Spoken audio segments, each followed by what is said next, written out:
So, welcome everyone to the Catributor podcast, episode 3, and tonight we actually have a guest, Clyde. Hello, Clyde here.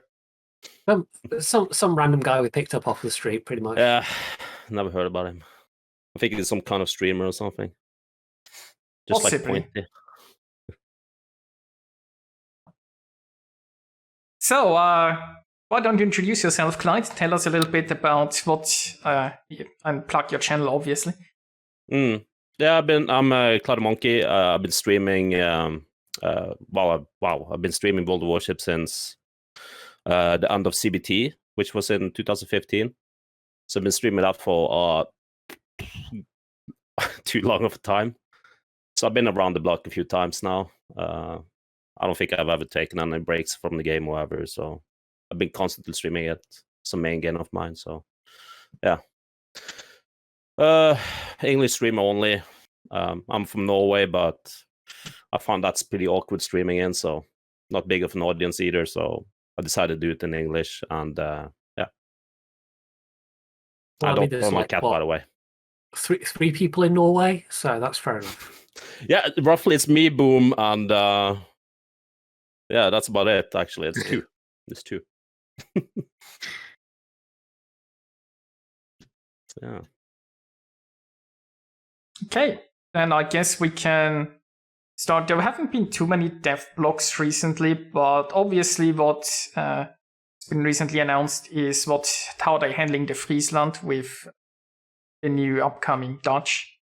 And I feel like they've actually found now a reasonable solution finally. Yeah. So basically the Friesland is a Dutch ship, but it's in the European tank tree currently, and they're going to make a clone of it. And then they keep the Friesland as it is and have the Groningen, which I'm probably mispronouncing, as the Dutch version of it. And they offer the people a choice to exchange the Friesland for the new one. So if you want to keep your current captain and you want to keep it in a pan-European, you can do so. But if you really want to sail a ship under Dutch flag, then you can transfer that. Of course, you'd need a new captain then.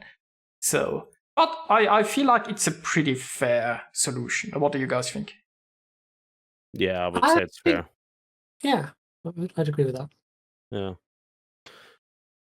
What was the first solution? That was it was straight transferred over, right, to Dutch Navy, a Dutch tree.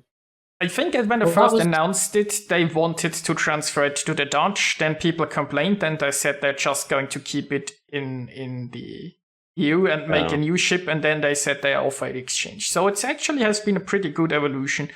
That's pretty fair right now, I think. Yeah, it's one of those times when that bit of community feedback has actually helped make things a bit more sensible, a bit more fair. Yeah.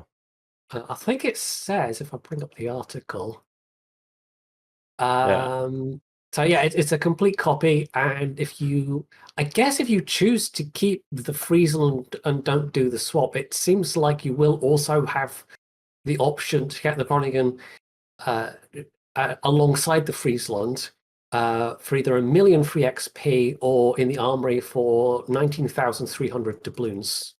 The figures in the article. So theoretically, you could have both.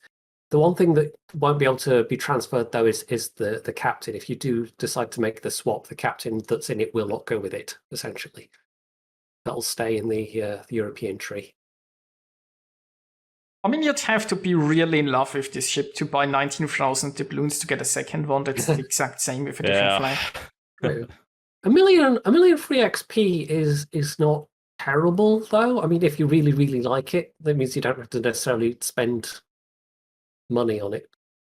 Well, I mean, if you're a long-term player, right? If you have been playing this game for a very long time and you have that saved up, then sure. But I think that's a very small portion. Player base. Yeah, like we have ships for 2 million free XP now, so and since remember the first 1 million free XP ship, which one was the first one to cross it? It was 750 for the Missouri, and 1 million was the. Was it Musashi?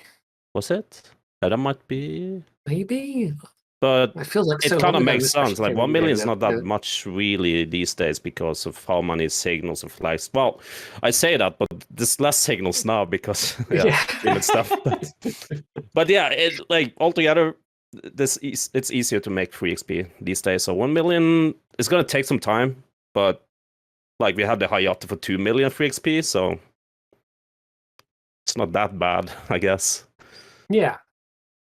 And it's a good ship, Friesland.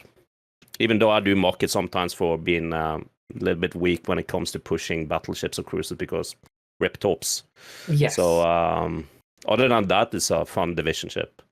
So 1 million free XP, I probably would have done it. I mean, it's a good ship, but it's not a ship that I personally play because I don't know. For me, I just want torpedoes on my destroyers, but that's a Same. personal thing. Like, I don't know, it just makes the ship completely unattractive for me. I'm a little bit the same. Unless I'm in a division, I don't really take out Friesland a lot, just due to the lack of torps. So Yeah, it is. It is like it's really strong in some scenarios, but in a lot of other scenarios, you just find yourself wishing you had some torpedoes. oh, to look, a play. battleship at concealment range. Yeah. Well, or proximity range, 2 kilometers. Well, you're dead. Well, there is always the option of the final torpedo. yeah, of course. Which only gonna, well, a battleship, it's gonna take a lot to sink that with even a ram, so Yeah. unless you get lucky with flooding. Yeah. It should be noted we do have some patch numbers to go with this news. So from 10.6, the Friesland will no longer be available to purchase. With the release of 10.7, you'll then be able to exchange the Friesland for the Groningen, and that option will be available until 10.8. So you'll basically have the span of an entire patch to make the decision if you're going to make the swap or not. Mm.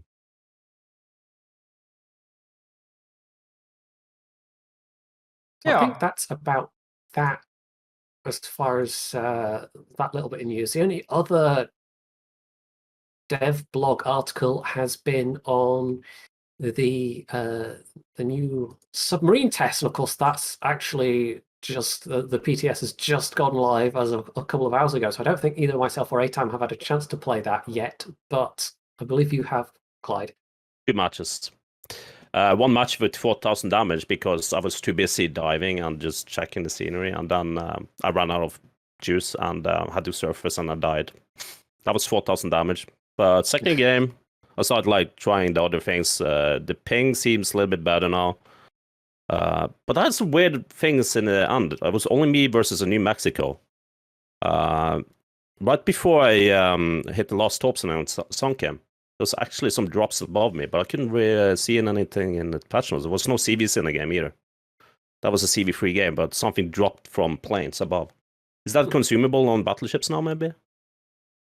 Keep in mind that the bots can actually play Dutch cruisers on the test server. I've seen this. But I've watched. I've watched while I was eating dinner. I've watched Flumbers play on the test server, and he was confused because there were planes, but that was an actual bot cruiser that just kept plane striking people with like a Dutch. So I went through the news article, and it actually says it here that battleships actually has some battleships and heavy cruisers can call anti-submarine defense aircraft, which has a similar drop to the Dutch cruisers. Actually, that's new because that surprised me.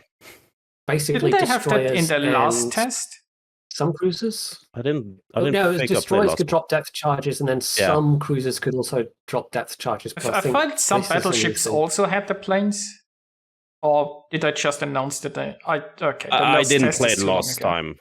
Yeah, the last time I didn't play. I played the test before that even, so it's been a while. But the thing is, they have removed the long hydro, so you no longer have a chance to spot a submarine when it's fully submerged. Like, even Hydro doesn't catch it. Hydro, I think, only catches it when it's at periscope depth or so. So if a submarine just dives down, it's undetectable. Or is there a way, like, I've seen, like, Flumbers in the stream earlier try to spot the submarine with Hydro, but it didn't work. It just decided to dive. Like- And Yeah, that was the thing they went back and forth with in the testing about whether, because I remember that was the thing initially that Hydro wasn't going to pick up submarines, and then for a while it did work that way. Hmm. So they've tried a lot of different ways of doing things, and in some ways they seem to have reverted to almost some of the earliest kind of versions of mechanics, it feels like. Yeah. it's I a mean, bit. there was, dive time is no longer limited. It's no longer tied to battery or air or replenishment or anything like that. It's just now a fixed, limited 10 minutes, or at least according to the article. I'm trying to look through the news, but I remember there was a consumable as a submarine, but I can't remember exactly what it did. I tried it. It was like a ping, sonar ping. But I knew there was a submarine around 3 to 4 kilometers away from me, but it didn't pick him up or whatever. I'm not sure. I need some more testing. I only did like 2 matches, so I barely learned the I think basics. we'll probably all be hopping on the server after this. What you doing afterwards? I mean, I have failed to download the test client, so I'll probably just play some regular ships. But I might check out the subs on the weekend or so, or at least I'll watch more other people checking it out, so I spare myself the pain. But yeah, it's a bit weird. On some things, they just completely reverted to it's like they cancelled all the progress they made with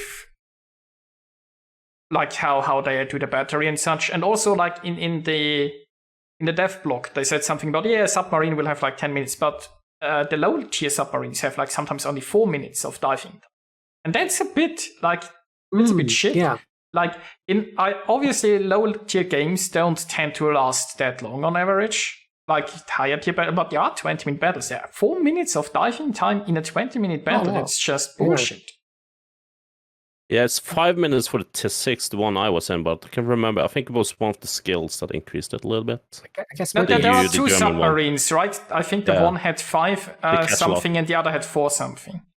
Yeah. Okay. I Well, tried the using that German as a one. balancing factor. Yeah, maybe. It was kind of short, yeah, because I seem to often run out. I play 2 games, but suddenly I was out of juice, and at least pinging doesn't use battery anymore. I think it used battery 2 tests ago. I remember every ping you did, you used battery actually. Yeah, and that seemed to be gone. I could ping like crazy, nothing. yeah. That's one of the other big things I know is that they've changed the ping mechanic. I can read the thing now, actually. Yep.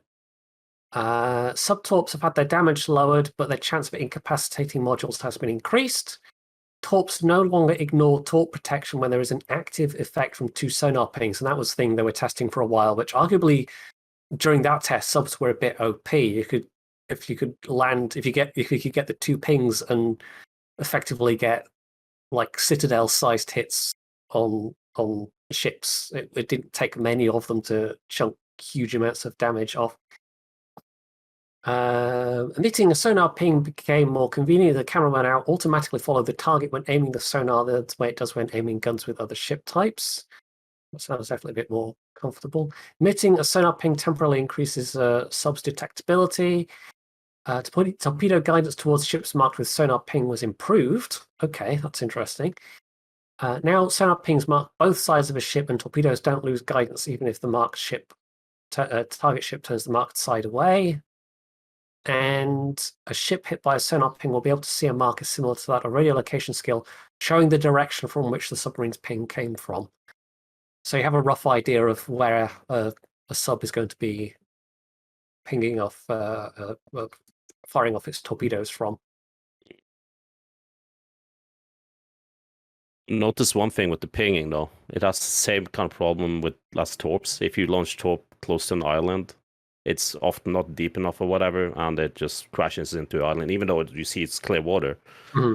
The pinging stops at the same points as torpedoes, which I got angry I mean, you probably also have maybe experienced yourself or seen like Lamo's video about it, like with the random obstacles just in the middle of the water when they were remodeling like the underwater things. Yeah, it seems like there's a few maps they'll need to fix. You know, I posted a picture on the CC Discord yesterday about it. I can't remember the map. I posted on the CC Discord. I was in Sims, and I did beach once. Then I was back. I got on stock, beach back again because I had a Fiji rushing me. Suddenly, my boat was lying on the side, and I was stuck there until it started floating upwards and then dropped into the water. That was one of the. Well, when we went underneath the water, at least we could see like the terrain is like lifted up way too much. So you can't really see it before you actually hit it. I mean, I have had a thought. I mean, they have removed that you can manually adjust like your diving level, right? They're just now fixed positions. I have been wondering if they did that. I mean, it's as well, I pointed think out, that's been explicitly stated to counter the 6 meter invulnerability kind of exploit that people were. So, and again, this is back to, I think the very earliest iteration had those fixed levels that you could be at, and people were heavily requesting to be able to set their own depth. I mean, originally they wanted to counter like the go up and down by, I think, having a bit of a delay on it or something like. They had some ideas to counter that, but they just went with the fixed level. And also, I mean, it would only impact like the few surface meters, right? They could give you free diving below that. I have a feeling that it might just. Could it be that they are doing this so for map design reasons? If they have fixed depths, then they can say, okay, if we make this deep here, then you can go full depth, and if we just make it a little bit higher, then you can't go full depth anymore and force the submarine. Like, do you think they could be trying to do this for map design reasons? Because it's a lot easier to control how much a sub dives if you only have set levels and you only need to block that level. I'm thinking it's because of the torpedoes. Because you can launch torpedoes underwater, right? So it's probably to simplify the whole torpedo mechanic underneath the water. So there was a couple of duels with a couple of duels I had with submarines below water, and we kept on going up and down and trying to avoid each other's torps. Yeah, it might be because of that, just to simplify it as well. I saw Flambus earlier in the stream who was chased by a submarine, and he was in a submarine, and he just basically surfed, not all the way to surf, but he just dived upwards. And slowed down, and the sub like passed beneath him, and then he came back down. It didn't look like a submarine maneuver, more like he was like a plane maneuver. But it's, yeah, I tried to go above really and behind it and use my rear torps. It's kind of fun actually playing the subs, but I have a feeling it's going to be a little bit boring on the top side of the water when it comes to amount of surface ships. I have secondary guns now. This is one of the big things that's been announced. Yeah, secondary mine guns didn't fire SAP. once. I had a New Mexico charging me at 3 kilometers. It didn't even fire once. I'm pretty sure I had the AA like pressed P for turning off the AA, not turning on the AA / secondaries. Why make them secondaries, right? It's not like you have anything else to do that, or you have that much to do, right? You could easily like control a gun, especially at the point where you are forced to be on the surface. I mean, I don't think I like the idea that you just have one battery charge. I mean, it's still sort of limiting you how much you go underwater, and now you have more control of like, I guess, deciding when you are underwater or not. But that means in a combat situation, you can just be underwater for a very long time. I don't know. I feel like it just makes a lot more sense, and it's a lot more interesting and fun to play if you have something that recharges, that you can go like on an attack run underwater and then you have to surface again. I feel like it would make the whole gameplay a lot more interesting. Maybe as a consumable or captain skill or whatever, makes you able to charge your batteries or something. Yeah, I mean they had versions where you could charge your battery, and now they've just removed it. I mean, it's a test. If they just try it right now and then discard it again because it's not fun, then I guess I'm okay with it. I sincerely hope they are not like thinking they have figured it out now and they want to stick with it. Yeah. Also, from what I think there was something in the notes, right? If you're getting... Isn't there something like if you get detected, it decreases your battery stuff faster? I can't seem to remember that exactly. I'm looking through the thing. It does say surface ships. Where are we? Surface ships receive new ways of influencing subs' actions thanks to the limited dive capacity and the fact that it depletes faster when a submarine is detected underwater. Therefore, the hydrophone was removed. So I'm not entirely sure what that bit is saying, to be honest. I mean, the thing is, how do you detect it? Unless they count periscope, right? Maybe that's it. Yeah, Because if you dive lower, you can't actually detect it. So it depletes faster if it's detected, but it can't be detected. Seems a bit weird. Yeah. I'm not sure. Maybe it's only when you're at the periscope depth, because it does say when you're at periscope depth, you still have that dive time, that dive capacity depleting. So maybe that can only happen at periscope depth, or it's not terribly cleared. Like it seems to be saying that's why you can't detect subs with hydro anymore. That they decided to do it that way because because now being detected depletes your dive capacity when you're underwater. But how are you then detected, or is it just running into another submarine? It's not entirely clear. Also, I mean, generally, I feel like they're trying to make a more like you have way less ways to detect a submarine now, right? And so this is a bit of a cat and mouse kind of thing, because when you get pinged, you see where the direction the ping was come from, but only that one player, so it needed to communicate. Also, I think RPF only tracks them when they're at the surface, so you have no way to know where a submarine is unless it pings you, and then you can hunt it. But the problem, of course, is you are not in a situation. This isn't like a game where there is one person hunting a submarine or so on. It feels like they're trying to force a different sort of game into World of Warships, because I don't know, it feels weird. I could see a game where you have like destroyers hunting a submarine and the submarine has to try to evade them and so on, but that would be like a different game mode. And that, like, there are so many different game modes they could make, right? They could have something like convoy raiding, for example, where you have like a destroyer escort that has to protect convoys and the submarines that have to raid them, and then you could have like this kind of cat and mouse game and whatnot. But I still don't feel like they are actually fitting into how the Warships plays. Didn't it talk about convoys though in the future? They said that there was a convoy game mode coming that apparently has been tested at some point. That I don't know who tested that. But we concluded last week that must have been a super test thing, because there wasn't anything on YouTube about it. We couldn't remember anything about it. Do you remember ever testing a convoy mode, Clyde? I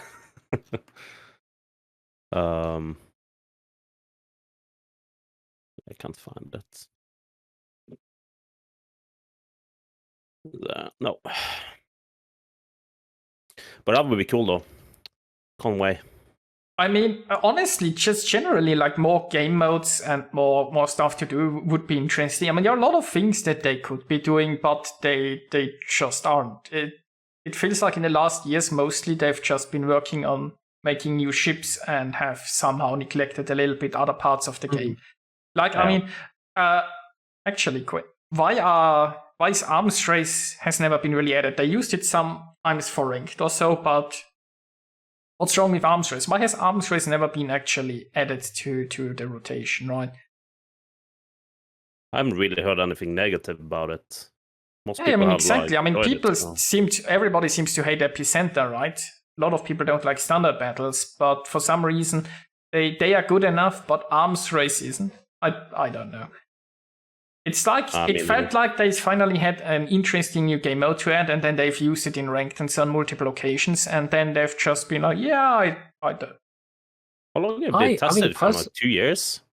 Yeah, I'd be down with having it, even if it was like what do they call it? World Attacks Grand Battles or whatever. If it was just tier 10 games where you have a chance of getting into arms race instead of a regular game. But yeah, I don't know. They seem to hold it back for ranked, and that's not even been recently that it's been in. So I agree. I'd really like to see that in the game in some capacity on a more regular basis. Yeah, I feel like it feels weird. Maybe I should actually ask at some point on the official Discord, because they've spent so much time testing this. They've had it even in ranked, and I've never really heard much negative feedback about it. And it just quietly disappeared again. And I never really saw an announcement of what they were thinking about doing with it, or where it has gone, or what the plans are with it. When was the last time it was out? It was ranked like a couple of months ago. No. I don't really play ranked usually, which is a shame because I feel like arms race would be a fun mode, but if I have on this year. Has it even been on in ranked this year, or is it going back to last year at this point? Well, it might be. When did I haven't played much ranked because of the new rank system, which just drains me from energy because it's constant. But last time I played it was the old ranked, so I'm not sure when they introduced that, the new stuff. So it might have been last year, yeah. Somebody quick Google it. So, yeah.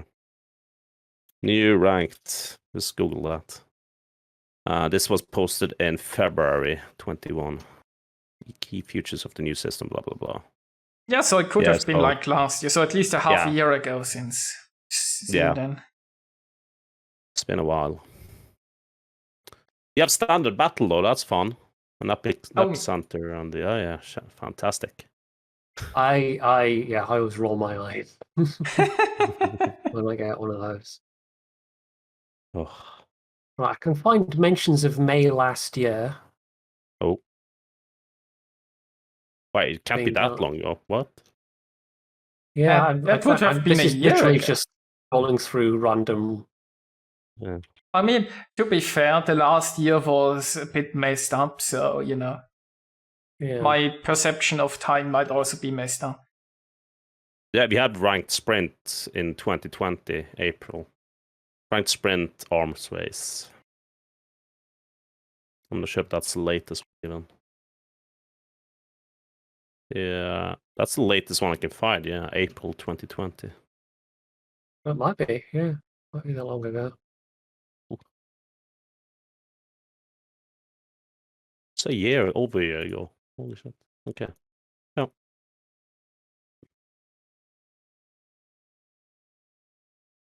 Anyway, yeah, that would be. I agree. We should bring back arms race more often, much more often. I'd just like to see them in randoms. Suddenly, you get instead of an epicenter on Island of Ice, you actually get arms race instead. I'd maybe like Island of Ice if I had arms race on it. It's pretty fun, actually. The whole race. You're a big fan of like the cyclone visuals. Oh, he loves it. He loves. Yeah, he loves the snowstorm so much. Yeah, the snowstorm actually makes me nauseous. But you can't turn it off, right? Not completely, but there was if you took down fog transparency, it did remove a lot of it.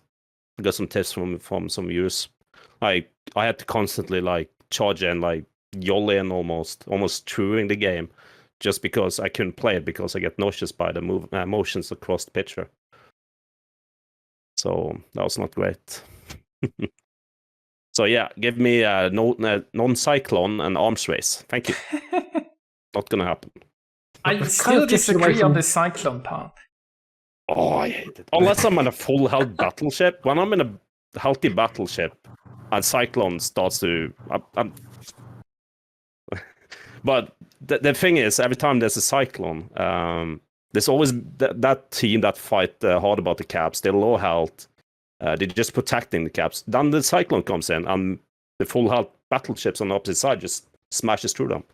So just waiting for the cyclone. There's YOLOs through the caps and get the caps, kills the guys that's low health, and yeah. I feel it's kind of helping the worst team in most cases. I have a different feeling. I feel like, it really is like Cyclone forces you somewhat to plan ahead, because I often see those ships, there's a Cyclone and they still sit at 20 kilometers and don't move in and spam I need intelligence data engine.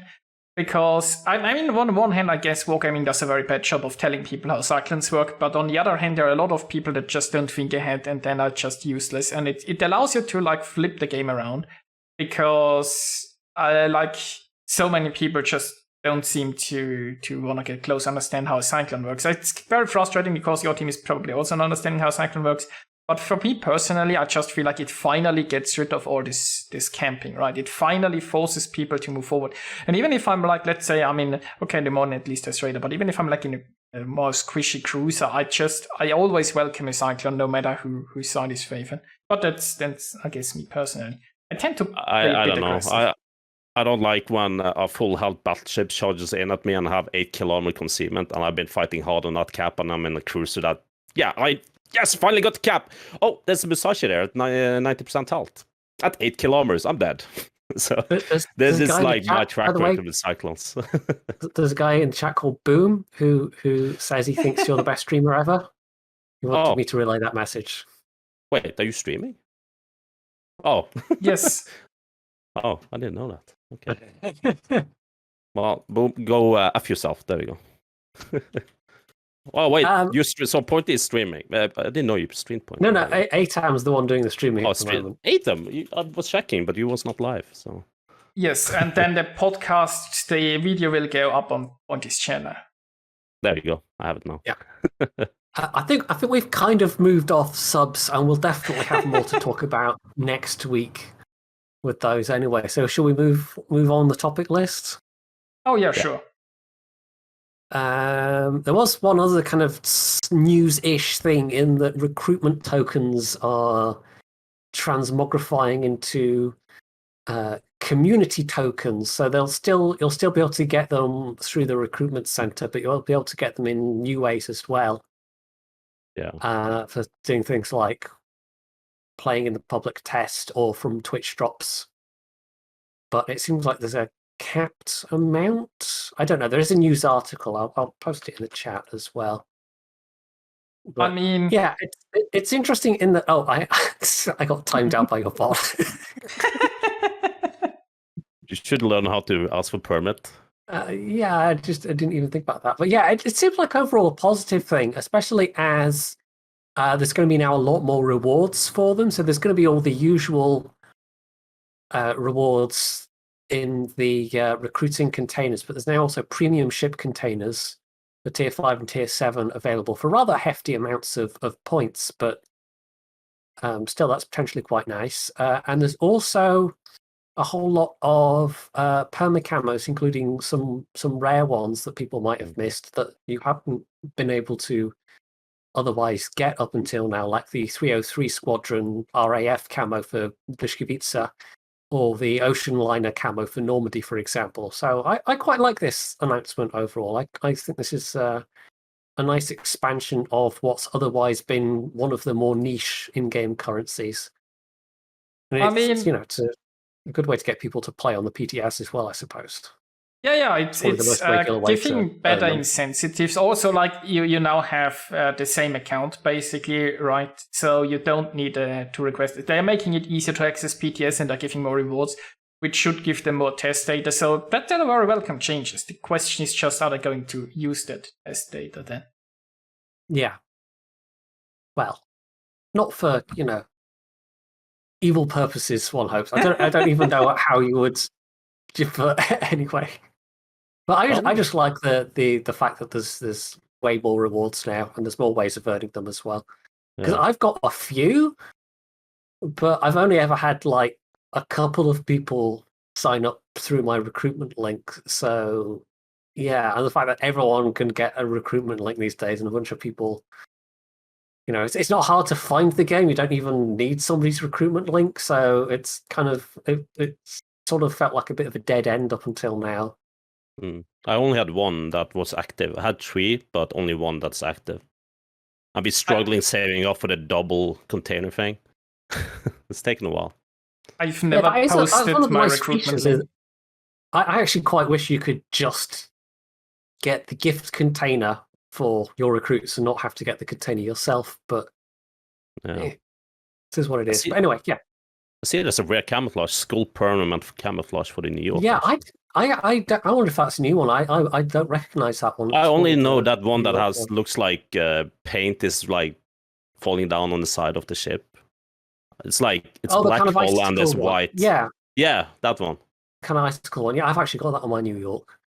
I don't. Some of the others, I mean, the Ocean Liner camo, the Ep.3 Squadron camo, I think these were tied to in-game events or limited time ones that you could The just Blisk buy in ones the was shop. both Blisk ones was missions. I'm not sure if you could Yeah. buy them as well, but Ocean Line I can't remember. I think it was a mission as well when Normandy, because that was when Space Big Shovel made that short video about Normandy when they released that line. I remember. Yeah. I think there was a mission in the same news article that you can enjoy. So there's definitely some here I'd be really interested in, like the Gothic perma camo for Bismarck is another one I missed out on. Oh, you did? There's been no way to get that since. So yeah. I think nice I have idea. all of the Bismarck ones, but there's one special camo for the Bismarck I don't have. It's like a myth in the community. I can't remember what it is. It's almost like the original permanent camo for it, but it's slightly different, more realistic looking one. Nobody knows how they get one, but there's pictures online somewhere about it. I wish Chase was there, but no. Okay. Yeah, I can't remember what it's called even. I think you can find it in the files even. No, not one of those with the yellow turrets. Or... No. It's not the yellow top Bismarck. Yeah, I mean, like there are two versions of it, right? The one that's, I think, sunk and the one that's pristine. Sunken on sunk camos. No, it's not that one, but it's the same with the white stripe on the side, and I don't know. Might be a region-specific one as well. Because there's some camos the EU doesn't have that other regions have, for example. They had lots of different stuff in different regions, including the Tokyo Game Show camo. That was only Asia for a long time. Then introduced missions and stuff for it on EU and the other servers. So I wish we could put some more good camos, special camos in there. Special permanent ones. I really like collecting things, so... Oh, I'm a sucker for special camo. If there is a special camo for a ship, there's a good chance that I'll mount it. I also feel like they should do more silly camos, like the Atlanta, like palm tree camo. It's so amazing. I've tried to lobby for like a beer zelt camo for a German ship, but for some reason they always ignore me when I try to bring it up. We need a cat camo for the USS Salem. A black camo. I want the camo. It had one. Remember they had the Halloween event with the Salem before it was actually in the game. It was like a Terror 8 or something, and you could hunt it down, and it was kind of overpowered, and you get rewards. I haven't done any events like that for a while. But those were only on NA, I think. Just like the bounty stuff they do. Wasn't there like a pirate thing on NA again recently where you could? Yeah, that's the bounty thing I'm talking. They have that like every year, where it's like you can join the event and as a streamer, or I think you can be a regular player as well. And people that sings you get codes basically, but they don't do it in the EU. Conway and Cross Santos is sad because they do host other things like King of the Sea, so since they're using all the time on that, they don't have the time to do the bounty stuff that NA does, for example. That's how they explained it to me, at least like a couple of years ago. Yeah. Because I really wanted to do that without having to go to NA to do it. And yes, Boom says there was an Atlantic camo like ERL where the stripes goes up the side of the superstructure. And he saw that when he was hosting the 1v1 event, he says. I remember me and Boom talked about it back then. Because nobody has seen that camo really, only a few ones have seen it. And nobody can find any information about it, but it's in the game. I don't think I've seen that one. I think Boom might have a picture. That would be nice if you could share it with us.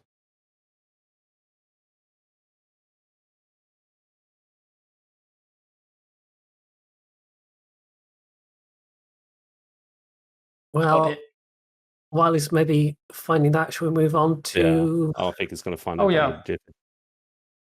The kind of main-ish topic.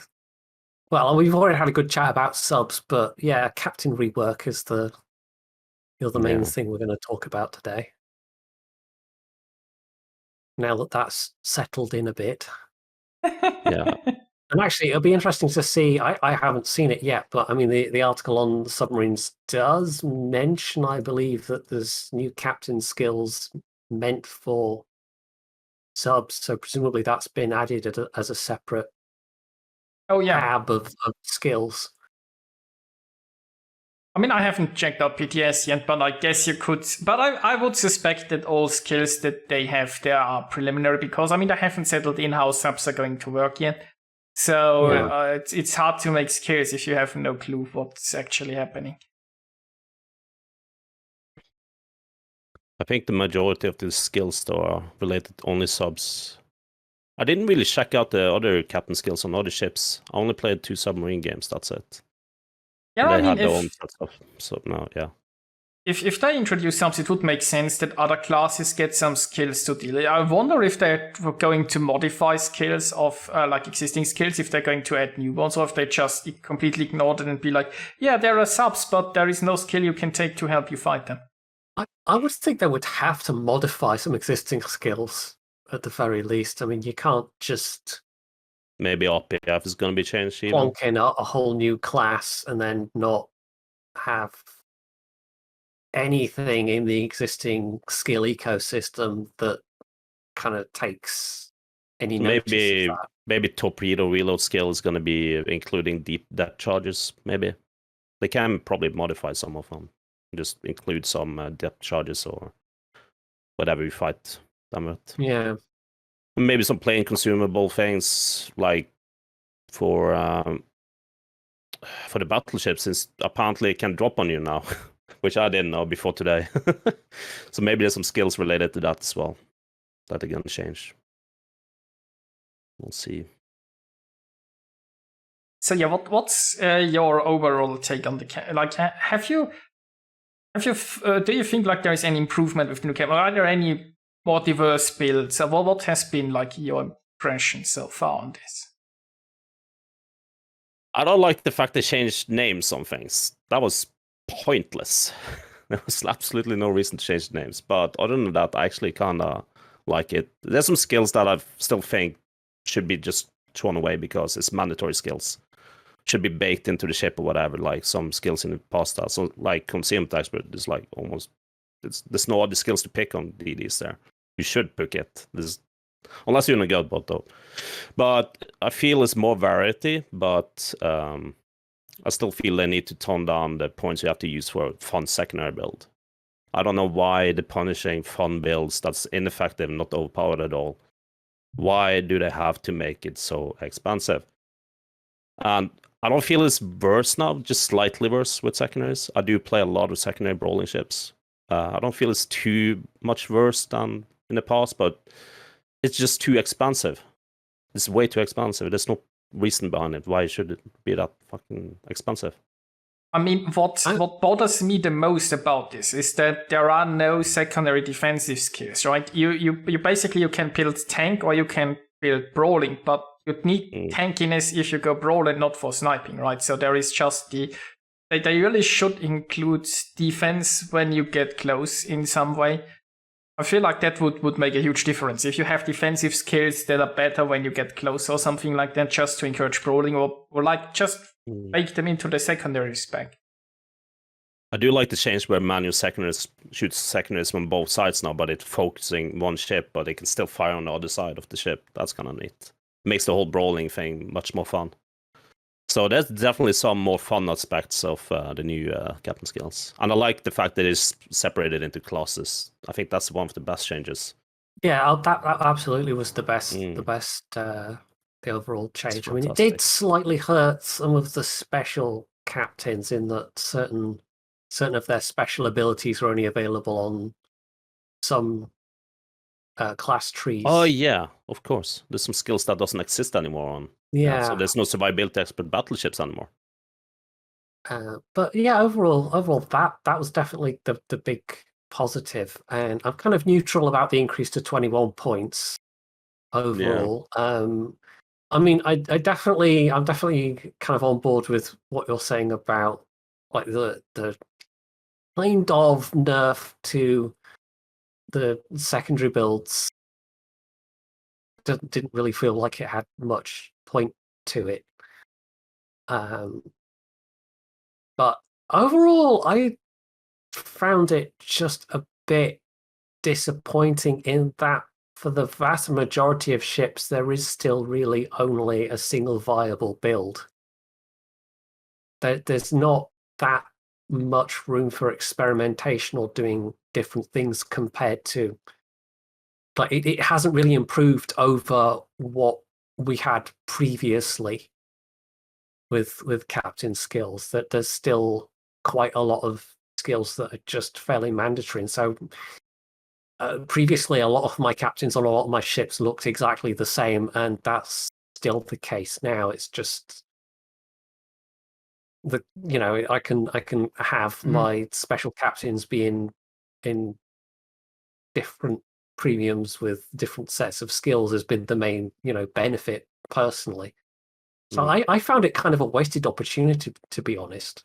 I think they could have done many more interesting things, and instead we got Deadeye. It's the most infamous thing that they did, which has of course now been thankfully removed, but it did kind of highlight, and I think I remember specifically asking about this, that they had been really coming at it from a numbers point of view rather than how our players going to interact with this point of view, and so Deadeye just ended up reinforcing some very, very passive battleship gameplay and actually encouraging it in some circumstances, even though the actual benefit in terms of extra damage output might not have been that great. It was still, in people's minds, that was still, well, I have to get the benefit out of this. I've spent this many points on it, so therefore I'm going to sail all the way at the back.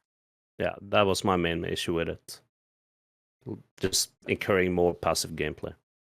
Yeah, but when it comes to meta builds, I kind of been avoiding the meta builds. I always try to build my ships differently. I have my set base of skills, like for destroyers, like preventive maintenance, last stand, survivability, and concealment. But after that, I try to avoid the whole meta thing, just to try something new. It's much harder now, I feel like. No, easier now, I feel like, than before, because we have more points to spread out, though. But it still feels, there's still metas. Most people are running the same skills. The really rip-off that I thought is two very popular skills, like Priority Target and Adrenaline Rush, got 1 point more expensive, and at the same time they gave you 2 more points. They're like, look, we give you 2 more points to be more creative with your builds. Oh, by the way, the 2 skills that everybody picks are going to be 1 point more expensive. Yeah. It felt like such a rip-off. It's like, oh, but you don't actually get those 2 points, right? I mean, I could have just said you need the same number of experience to reach a 21-point cap that you need for 19, and we just adjust the curve, so maybe you gain a point or 2 depending on where you are right now.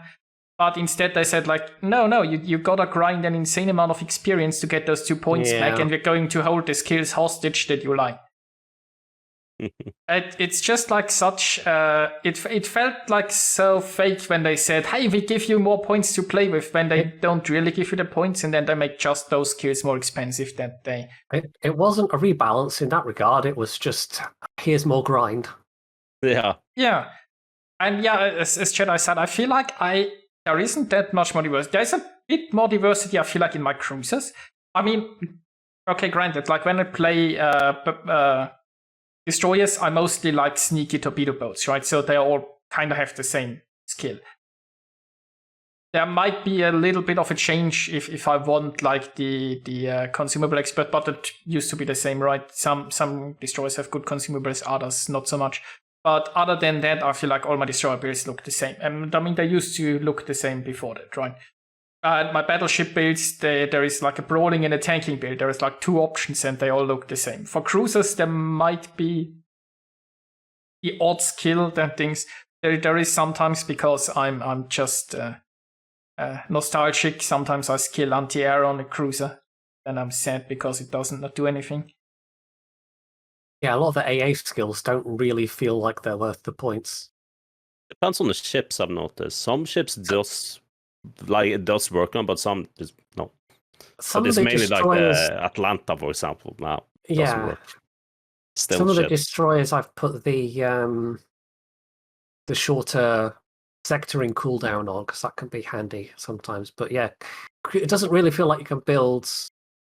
You can do good cruiser AA builds these days. Like, it's more worth putting your points into other things. I feel it's slightly better than before the rework.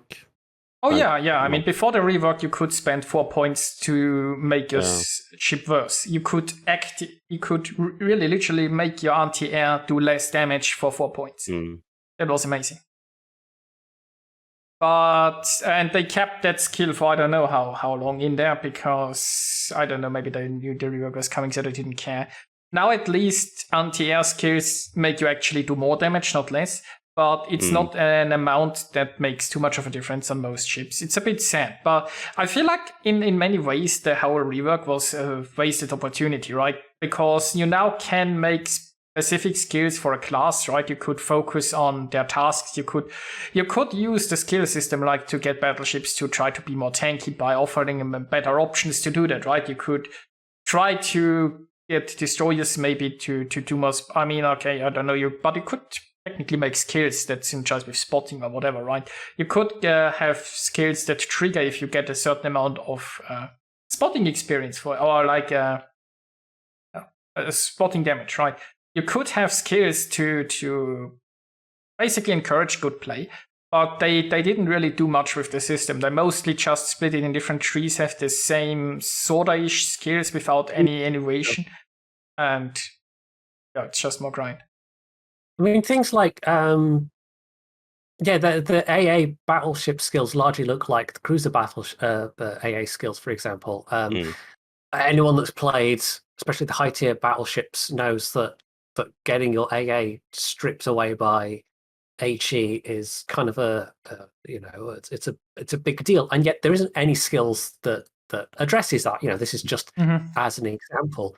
You've got your fire prevention expert, sure, which reduces the risk of catching fire. I don't even know if preventative maintenance actually affects your AA mounts. I don't think it does. I don't think there's any skills that help. I think there used to be one. Oh, no, there's equipment that increases your AA mount.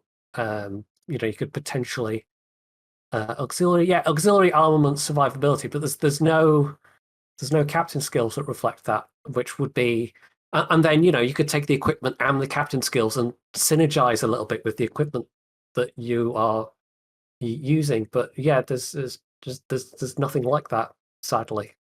And that wouldn't be nearly as useful a skill on other classes. That would be a really useful battleship skill, for example. Yeah, it's. I feel like the few times where they tried a little bit of innovation, they just completely failed. Like with Deadeye. I mean, and Deadeye was just such a mind-bogglingly bad idea for me. And everyone told them so. Yeah, everyone told them so. And I mean, I can. Maybe they thought it was like such an RPF thing, right? Where they thought like, yeah, we know better than everyone, right? And the RPF worked out, but this time I feel like it was more obvious that it wouldn't work out. But even if they said, okay, we really want to try this, why wasn't it fixed within like a month or so? In the end, what they did was copy paste the skill from the destroyer line that they already had. All they literally did was copy paste the skill from another tree, and it took them 4 months to do that. And it was so obvious. And the moment they acknowledge that it's a problem, why not immediately fix it? How can you acknowledge, okay, this is a problem. We admit that this is a problem, but it's gonna take 2 more months for us to copy paste the line of code. I love the fact that they know the game can be a little bit too passive, and we want to encourage that. Here's Deadeye, by the way.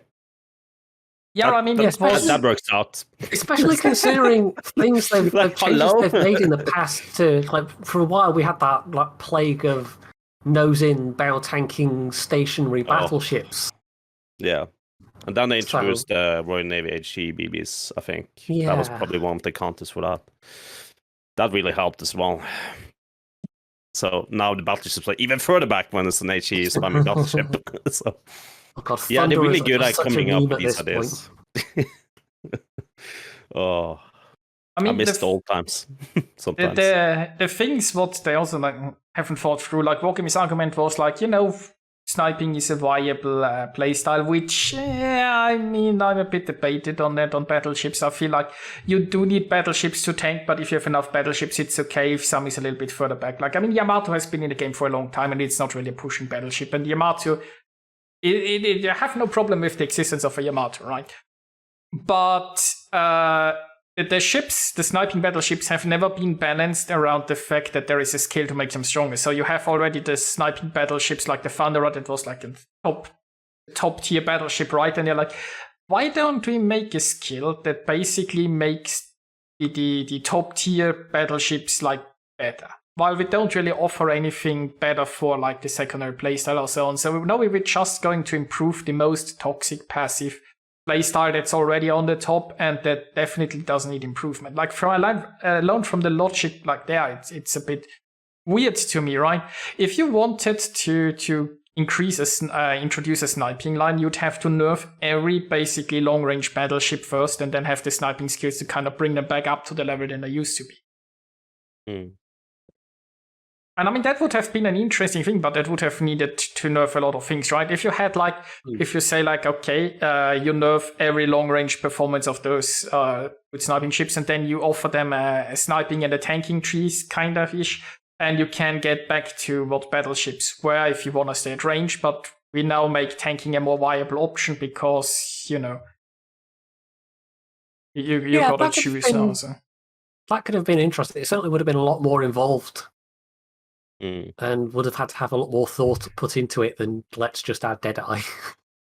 And I mean, the other thing is that... I just want something that brawls. I want a brawling skill. Something that makes your gun more accurate, your secondary is more accurate or whatever. And for less points. Because it's not really an effective build going brawling. That's usually a suicide almost. Unless you take a couple of them down with you. But where's like the unpassive skills? Like, oh, you're less passive, you're gonna get rewarded for it. I don't know. Like, it's the whole deal with the whole. How many years ago since they introduced? Took away the whole you pay for your repairs. Oh gosh, that was a good change. Yeah. Oh yeah, and that's the last good change I've seen. That's how many years ago? That's like, I don't know, 4 years ago, 5. No, something like that. Very long time. Very early on, when I said people were too passive, so they wanted to encourage them to not worry much about the repair costs, so to encourage people to be more aggressive. It's mind-boggling. Like all of these years, the funny things we can write about.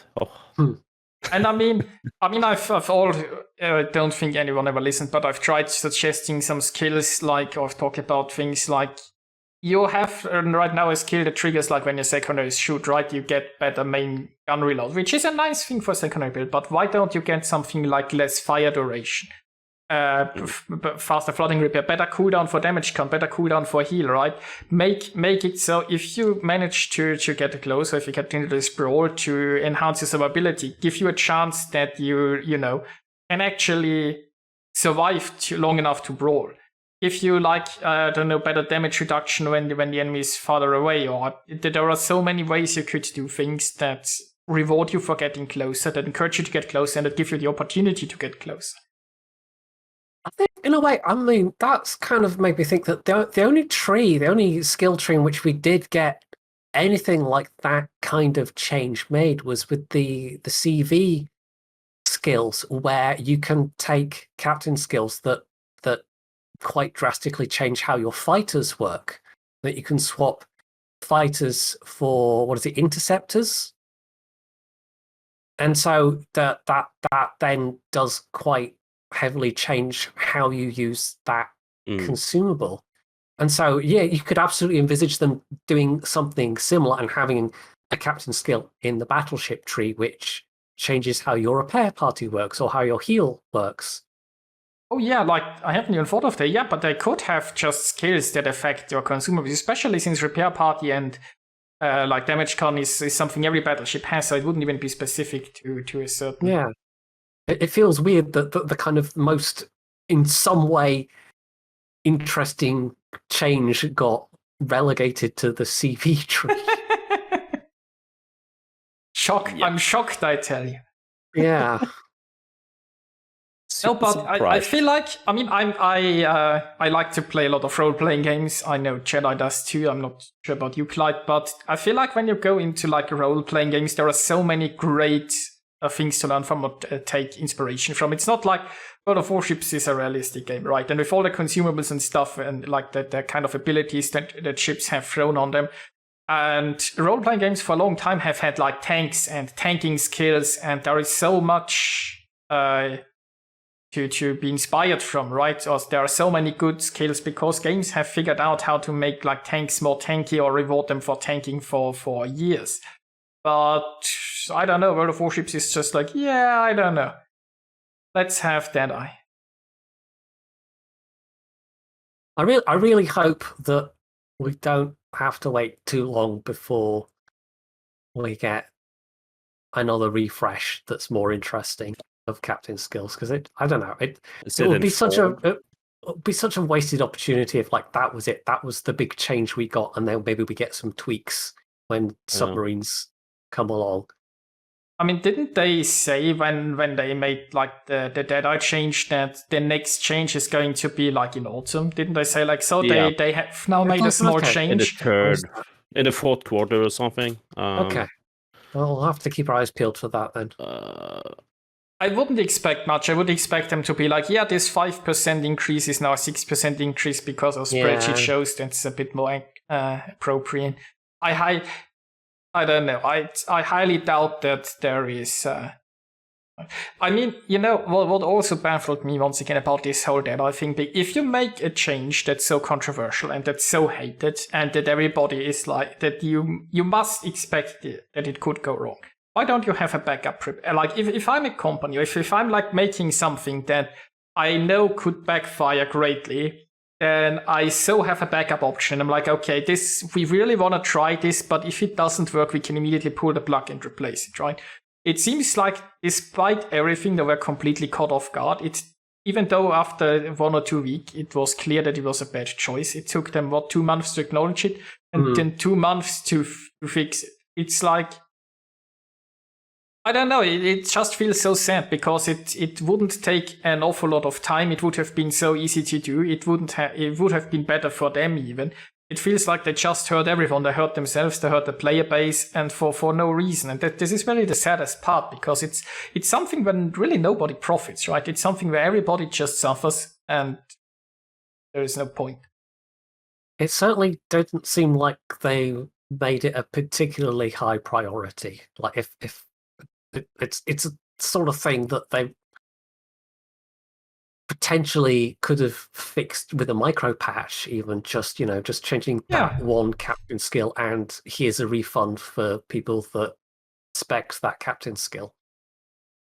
There you go. So next skill changes are not planned until autumn, as improvements and reworks takes time to develop and test. So yeah, it's not much specific than that. So improve or replace the most unpopular skills. So there might be some more major changes, maybe, but yeah, that's definitely a bit of a question mark.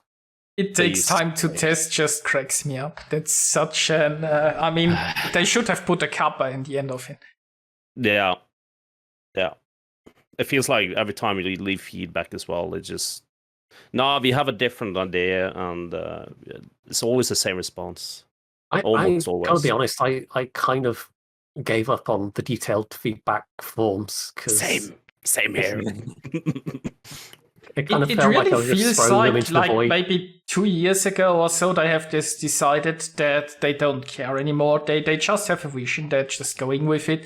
They are going to make a few adjustments. They make the appropriate noises from, we listen and we value your feedback and so on. But like, when was the last time they actually reacted?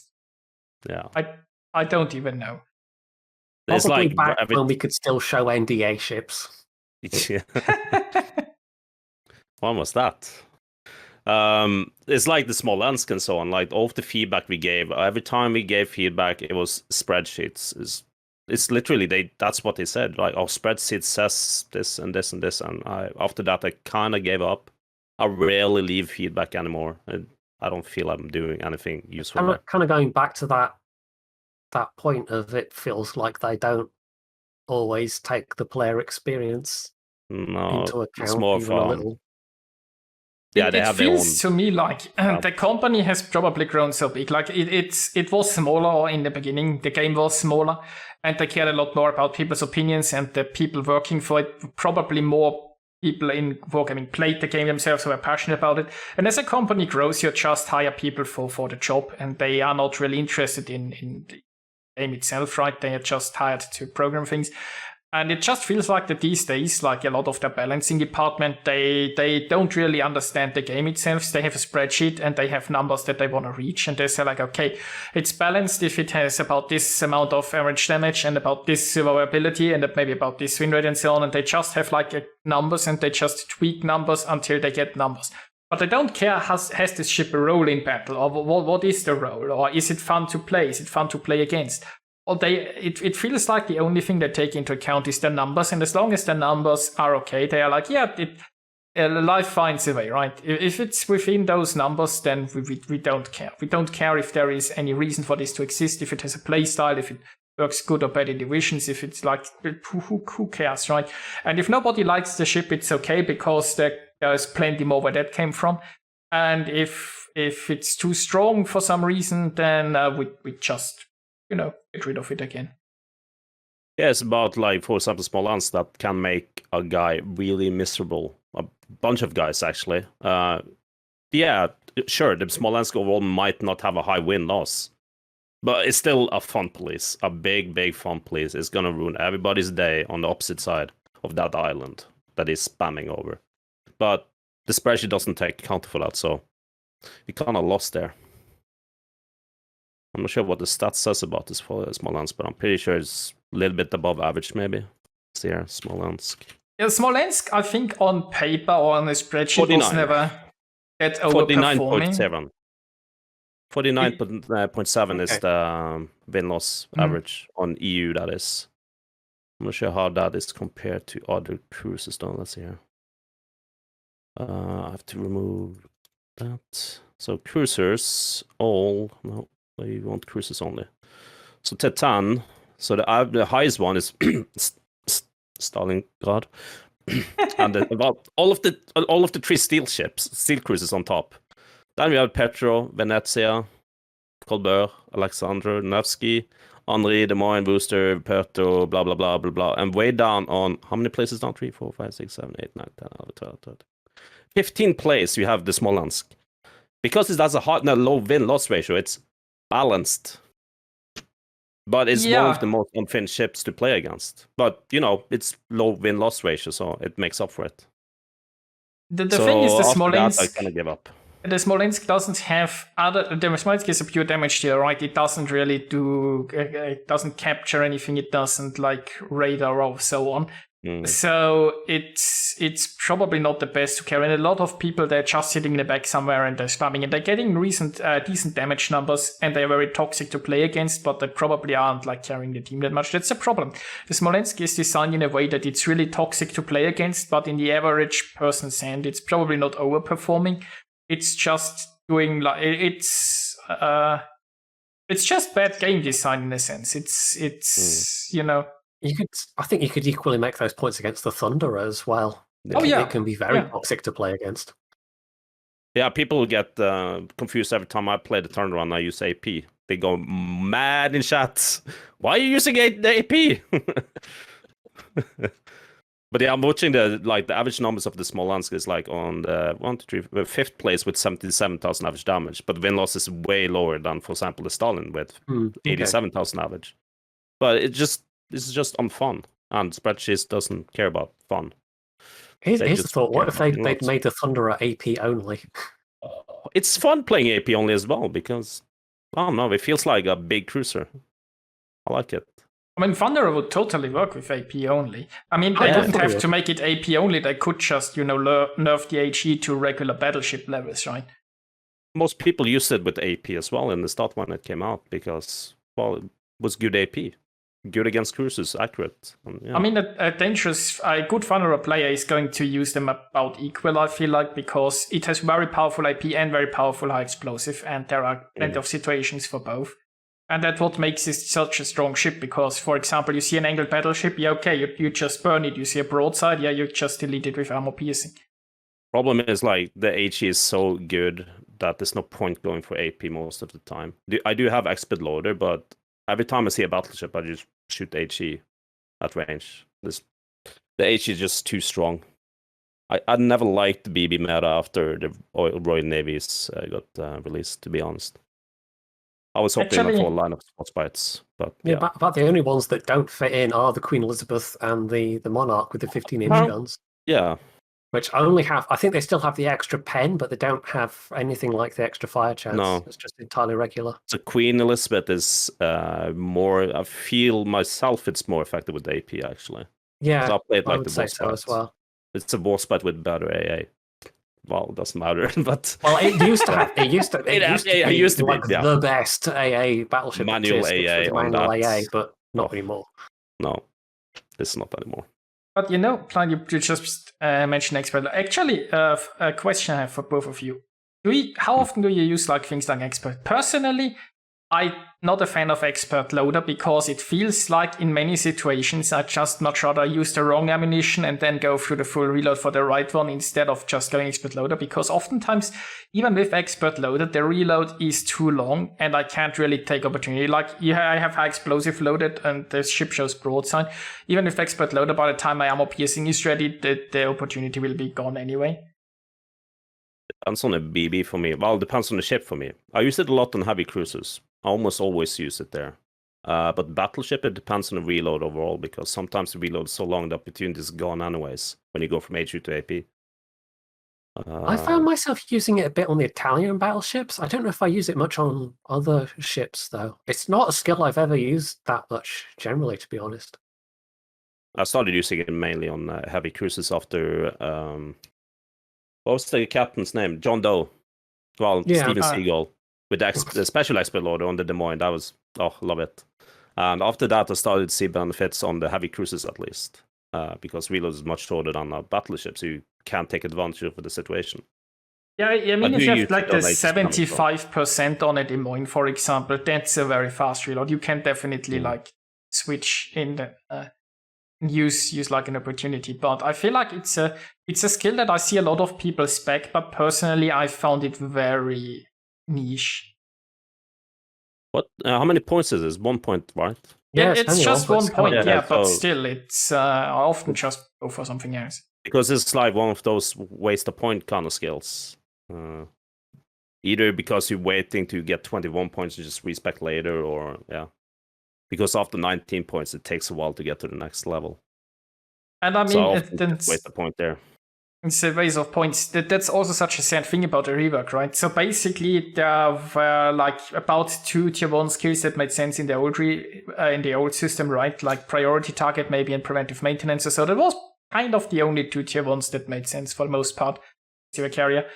And to address that problem, they just took one of those skills and made it tier 2. Like, this skill is too popular. Yeah, of course, because there is no other fucking useful skill at tier 1. And instead of making a better option, they were like, guys, what if we remove the one useful skill from tier 1 and make it tier 2? And that's basically their solution for the tier 1 things. And you're like, hey, none of this I want.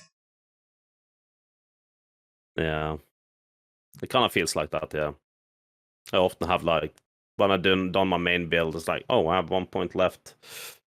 Well, that I usually went for priority target because I actually never used it that much. I was more preventive maintenance kind of guy. But priority target was my, like, waste a point skill. I will always have 1 point left, no matter what. But no matter what you build, always 1 point left. And you have no idea what to use it for. It's really not been any useful skills on the first level.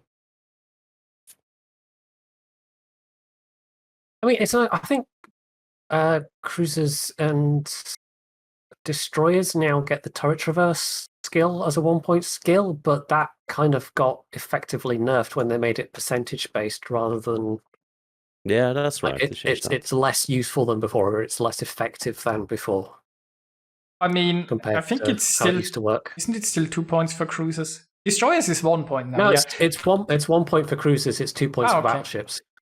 Yeah, it's also I used that on my Shima. That's one of the, I guess, nice things. Well, then again, I had to give up on priority target because actually with the new system I can't recreate my old build because it would need 22 points. Yay! So that was a big move. But anyway, since I had to drop priority target and then I needed another 1 point to serve the church reverse, and it's actually like it's a skill that makes the Shima more fun. Because at some points you're going to use your guns, and church reverse on I like the church reverse on the Shima is just so bad. Mm-hmm. I look gunboat Shima, huh? I have BFT and greased gears on my Shima. I love it. Always catches those other DDs at surprise. You outspot them, then maneuver away and kite away from them, and using all of your guns in the rear on them. Oh, love it. But it's called greased gears. I'm not sure if that's worse than the whole percentage change. It's like I keep being annoyed by the name changes. What was the point with that? Pirate technician, grease the gears. What is BFT now? To emphasize that it's new and improved. Oh, this is new, yeah. Yeah. Just changed the name slightly. Oh. I mean, it's you know, if you like give something a fresh coat of paint, then you can try to tell people it's new, right? Yeah, I guess it worked for Just some, paint over all the rust and, you know, sell it quickly enough to them before they realize that the paint peels off again. And don't even start. It still bugs me how rusty some of the older ships look. Oh, Completely why did different it stop? They haven't done remodeling in years now. Like, they've done the remodeling of older ships before. I can't remember which ones. But they kind of some of them do still look kind of... Nicholas, like the US destroyers and the... Yeah. You can see the Nicholas compared to the Hill. Like, Hill is not a Nicholas class, but they are pretty similar. And when you set them side by side, you have a new model, old model. It looks like a completely different game. One is the mobile version and one is the PC version. Yeah. And a lot of these ships are like that. Congo as well is probably one of the worst. If you put a camo, it looks like camo is almost like washing away. Or weirdly, the ARP camos make the Congo look so much better just because the stock camos look it almost patchy. tempts me playing them. Almost. Yeah. You have the Hiei. Hiei has like the steel grey camo and just looks much better. Still needs like the glass paints and so on the bridge. Yeah. But I don't think they are gonna do that actually, because that costs money and there's no profit for them fixing old ships. I mean, they'd have to tell the people that are designing new ships to fix old ones, right? And that means they'd have to slow down releasing new ships. It can't live with you don't like release free premiums like per patch, right? I can live without it, but it's annoying seeing these old battleships and the stories. Even if they would just fix the texture mapping on some of them a bit, it would be nice. Fix the camos on them and so on. Yeah. It looks horrible. The game looks dated the moment you go in the Congo. I love my Congo, but the game looks suddenly 5 years older the moment I get in the game. It's weird, but I do kind of understand if they're like the economy perspective. It's probably why they won't do it, because holding down production of new ships and remaking old ones, so they probably won't do it. And I kind of understand it, even though I kind of want them to do it. Yeah, I mean, they have a lot of old ships now, and I mean, from a financial point of view, it wouldn't make any sense to rework the old ones, probably. And in the end of the day, the company has gotten big enough that it's probably all about finances and less about passion. Unless they get like in the department for old ships, where they put all as of far the as I know, pensioners in. Do they do the modeling in house, or is that? Yeah, I think so. They do. Yeah. Okay. Because I know because remember Flamu and Flamu and Jingles did the whole office tour thing. I'm pretty sure we saw their department for the graphical stuff. I mean, they have basically constant work for them, so it wouldn't make much sense, I guess, to outsource it. Yeah, judging by the amount of ships that's been released the last couple of years, so... I mean, there's a whole bunch... I was just looking at the announcements today. I don't know if I can say which ones exactly, but there's a whole bunch just today where it was like, yep, these are now, finalized, ready for review. So, I mean, the latest balance changes from a few days or a week ago. I don't know when I asked. Or changes to test ships, right, from a few days ago, right? And you can see there's a long list of, like, it's what, 8 ships, right? And none of those are like the Dutch line even, right? There's the Elbing was in there with a change. But I think the Elbing on there is the only one that isn't a premium or exactly, like a non-tech tree. Oh, and the De Ruyter as well, but yeah. So they basically just 8 ships, and it's not even all that's currently in testing, because there's a whole new line in testing, right? It just shows how much ships they are always currently working on. Yeah. Including on that list is the one that made Little White Mouse sad. Yeah. She seemed pretty attached, so I feel kind of bad. I mean, it's hard because she puts so much work into this, and she sometimes I feel like she works harder than. I mean, okay, Wargaming is a big company, obviously, but she works harder than maybe some people working there, right, on providing good data and feedback and so on.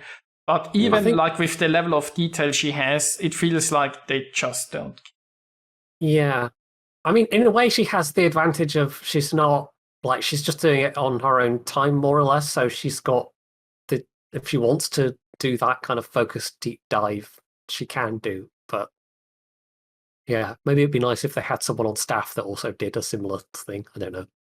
No, I wouldn't go that far, but I feel like if you invest in, I mean, she could be a great resource for Wargaming, right? Because she put so much effort into this, and she provides so much detail and valuable feedback. But it feels like it doesn't matter, even if she could invest 100 hours and write a paper on this and include spreadsheets and proof, and they'd be like, let me just put this right. Thank you for your feedback. Yeah. Anyway, that was kind of just a random aside, so we don't want to get too bogged down. There's only one last thing on the list, and I think we're over an hour now anyway. So basically, they've announced yet another 2 ships. The Ragnar, which is going to be a European, almost in the theme of the German large gunned destroyers. It's going to be 152 millimeter guns in 2 turrets, and it won't have any torpedoes, but it does have radar and presumably good AA as well. So that's going to be, I don't know, a bit interesting, but maybe not that different, considering we've just had similar German ships be added, and probably will hit the tech tree next patch. The more interesting one to me, and this might be my British bias coming through, but HMS Repulse as a Tier 6 premium battle cruiser. And I'm wondering if this is maybe a hint that the next line will be a British battle cruiser line, which is something that's been asked for by some people for probably quite a long time now. Because they usually... Well, I think usually they sometimes preface lines coming out with a premium. I mean, they've done that a lot in the past, maybe not that much recently, but yeah, that could be interesting to see a battle cruiser line, a true battle cruiser line coming into the game. I think it's going to be an alternate line, though, if any case. Oh, yeah, I mean, it would be, yeah. Because matchmaking. It would be a parallel branch. Yeah, I don't mind that. Sounds fun. I mean, it could be. I mean, alongside that, we've also got the release of Tiger 59, and I reckon we'll have an HMS Tiger as maybe a Tier 4 or a Tier 5. As the battle cruiser HMS Tiger.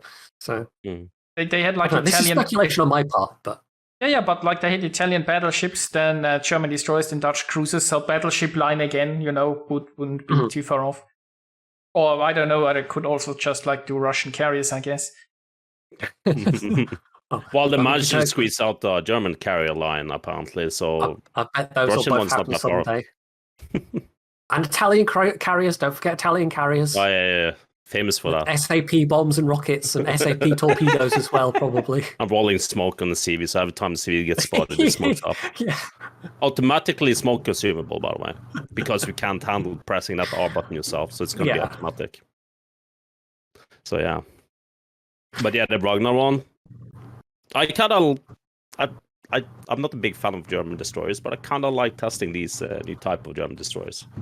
That's mainly because they have more health pool, but I'm not sure how this compared to those. What's the health pool on this Ragnar?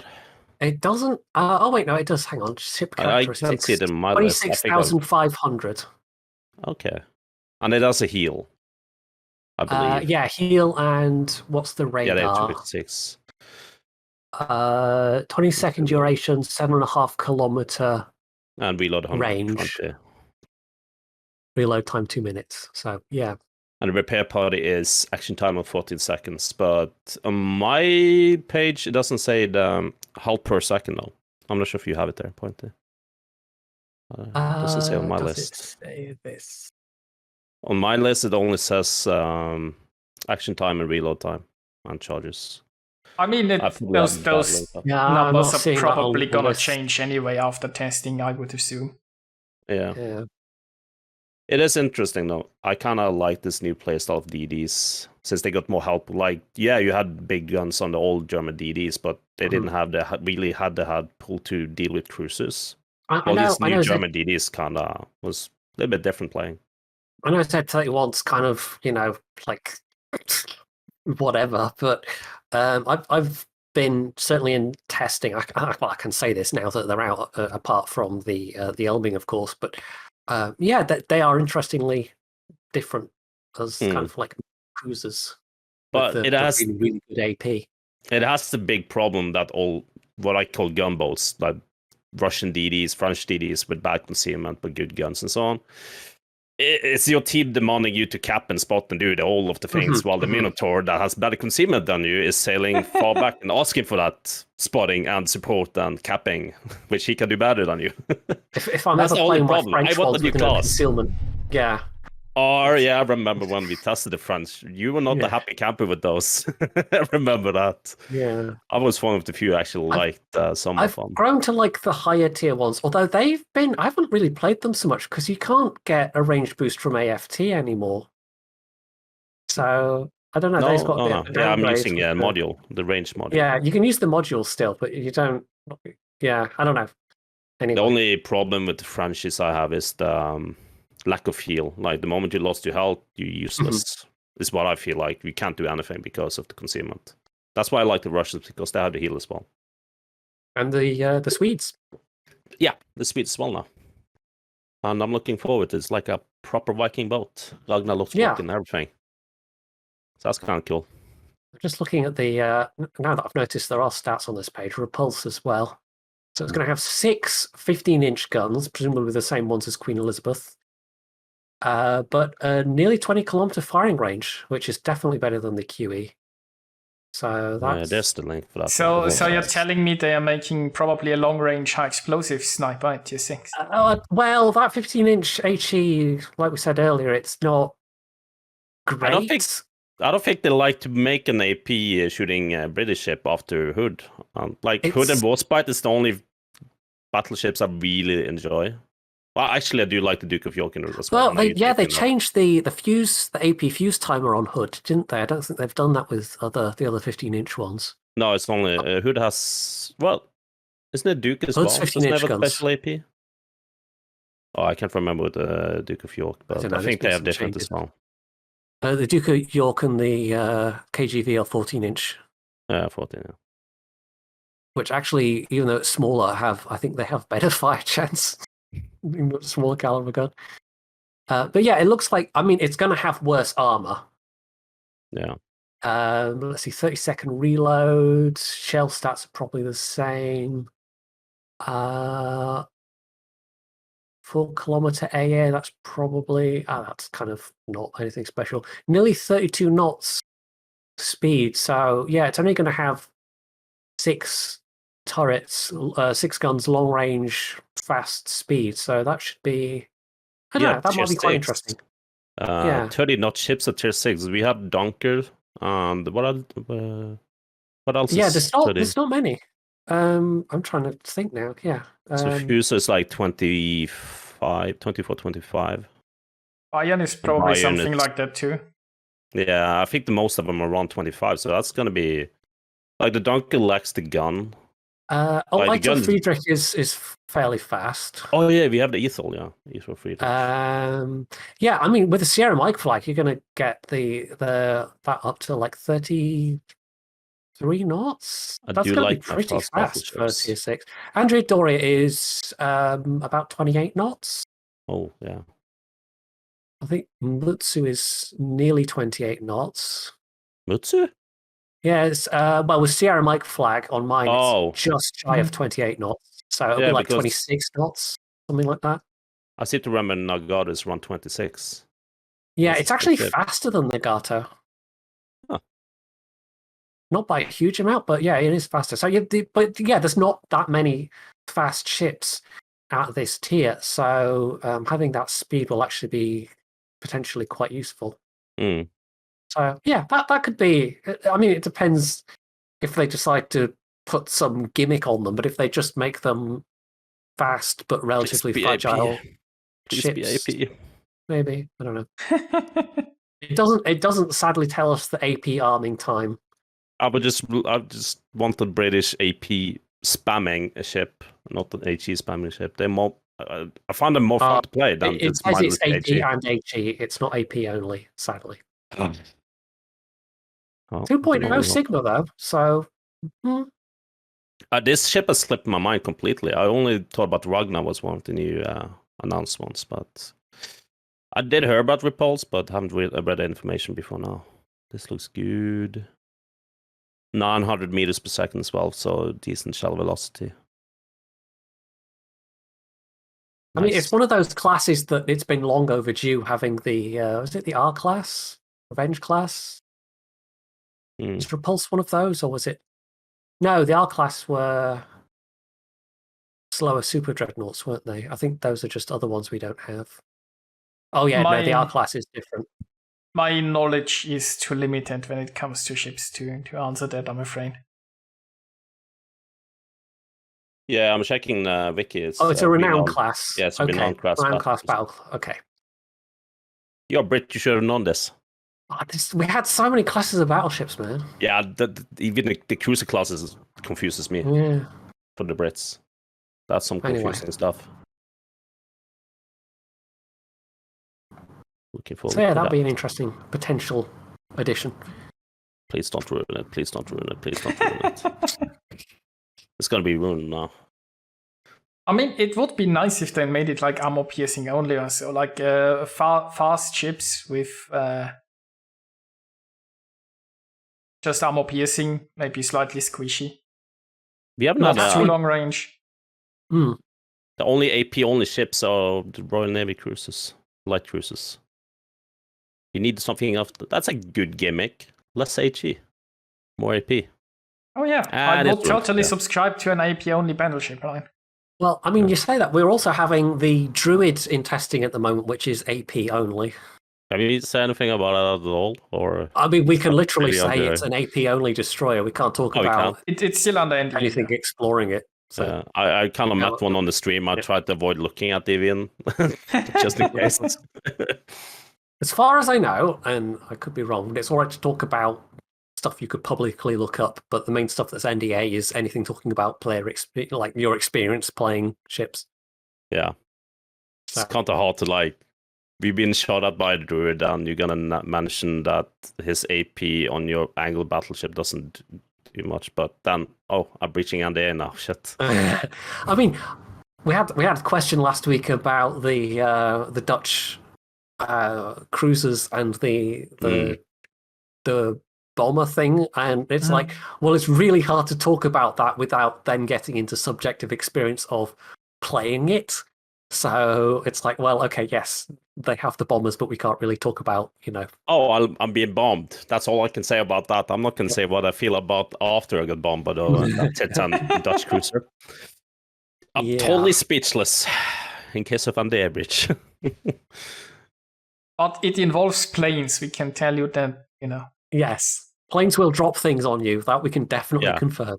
I lost health. I lost this amount of health because of something above. That's it. All I can say. Could have feel been the slightly on weather, fire. but might have been planes. Might have been planes, might have not been planes. You never know. All right. Well, I think that is about us then. That's like an hour and a half we've been going, so I think that's probably a good time to wrap things up. So remind people where we can find you, Clyde. Twitch.tv/ClydeThaMonkey. Not the. Don't ask me why. It's because back before Twitch, V was taken, so I had to put an A instead. So the monkey. I have a YouTube as well, but cool with the kids. Yeah, I do have a YouTube as well, but that's mostly replays from my streams and so on. I don't have the link here now, but it's on my Twitch channel, so you'll find it there. You check out Ponty as well. I think he streams. I am a moderator in his channel, even, I think. I stream on... Wait, what's a sufficiently obscure social media website? It's like T-Dub... I don't know. I stream on Bebo all the time. Bebo, yeah. Bebo main. I'm going to check it out. I stream on Neopets, you guys. Oh, God. That's not even... I don't even know. Anyway, it's weird. I've seen that mentioned a bunch recently. I don't know why. I haven't heard anything about it for years and years and years, and then suddenly I've seen it mentioned a bunch at once. But yeah, bit random. Anyway. Yep. So, and that was the podcast. Thanks everyone for watching. And I think I'm going to be playing a few rounds of ships there. So, stay for that. And if you guys want to join me, you're welcome. I might join in an hour if you're still on. Yeah, now it's probably about roughly bedtime, so. Oh, yeah, because I have a lot of laundry and stuff. I got my new washing machine today, so I'm going to watch. Yeah, I saw it. The last one washed and smoked my clothes, so I got a new one now. Did you not want that kind of crispy, smoky smell? No, it didn't smell good, and I was sitting home all day after that happened in case it started burning. So that was fun. That is outside now. So yeah, I have lots of stuff to do. So I don't think I'm ready before like an hour. I'm going to play some games down at least. Yeah. Well, I've sadly got some video editing to go and do, so good luck with the teams. The laundry. Oh, but laundry and the teams. Yeah. Okay. Well, thanks for having me, Ep.3. Thanks for joining us. And no cat here, sadly, but that's fine. I want the cat, but I'm not allowed to. Maybe in the future. Someday. Yeah, maybe in the future. Well, bye-bye, guys. Bye. Bye.